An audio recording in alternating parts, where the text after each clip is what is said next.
এই গাছটা কে কে চিনেন কমেন্টসে অবশ্যই বলবেন। আর এই ফলটা নিশ্চয়ই কারো অপরিচিত না। এই ফলটা হচ্ছে লটকন ফল। এই যে আমাদের বাড়ির নামাতে ফলের গাছটা, এই গাছের মধ্যে 2 বছর যাবত লটকন আসে।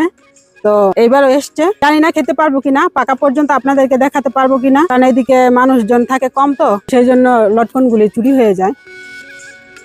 এই যে এই গাছটা দেখেন, এখানে কিন্তু মোটামুটি ছোটখাটো একটা বাগানের মতো আমাদের এখানে অনেকগুলো গাছ আছে। তো এই যে দেখেন, এই গাছটা কিন্তু ওই গাছটার থেকেও ছোট, তারপরেও মাশাআল্লাহ অনেক লটকন এসেছে। আমরা তো অনেক খুশি এই লটকন দেখে। গাছ ভর্তি মাশাআল্লাহ লটকন। এগুলো বড় হলে পাকলে এগুলো আমরা খেয়ে শেষ করতে পারবো না। মাশাআল্লাহ এত লটকন এসেছে। এই যে এদিকে দেখাও, এই যে মাশাআল্লাহ। সবাই মাশাআল্লাহ বলবেন, মাশাআল্লাহ বলতে কেউ ভুল করবেন না। যে কারো যে কোনো সুন্দর জিনিস, ভালো জিনিস দেখলে অবশ্যই মাশাআল্লাহ বলবেন।